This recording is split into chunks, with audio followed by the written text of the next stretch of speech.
Hello everyone, in today's video we have this interesting problem. We have x squared is equal to 5y squared and we have to find the values of x and y. Now let's get started.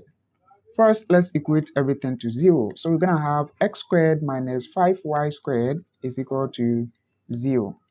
5 is the same as square root of 5 all squared.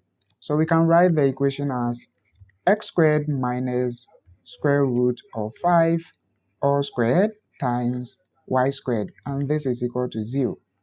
Now if we have a squared times b squared, this is the same as a times b all squared.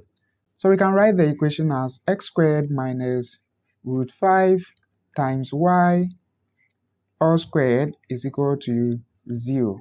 And now this equation is of the form a squared minus b squared, which is equal to a plus b times a minus b. So we have x plus root 5 y times x minus root 5 y, and this is equal to 0. So we can form two equations out of this. So we can have x plus root 5y is equal to 0 as our equation 1, or x minus root 5y is equal to 0 as our equation 2. Now from equation 2, x is equal to root 5y, and we will call it equation 3. Now let's put equation 3 into equation 1, right? So that we're going to have root 5y plus root 5y is equal to 0.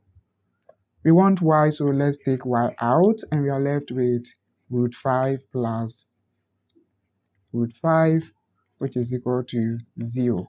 And this is the same as y times 2 root 5 is equal to 0. And now we see that y is equal to 0 if we divide each side of the equation by 2 root 5.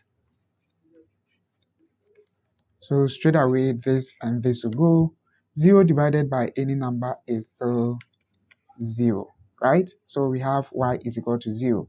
Now let's put y is equal to 0 into equation 3. So we're going to have x is equal to root 5 times y, where y is equal to 0.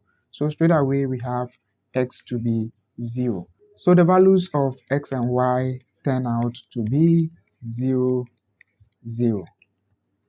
So guys, this is pretty much it. I hope you found this video useful. Please subscribe to my channel for more videos like this. Thanks a lot for watching. Have a nice day and see you again on the next video.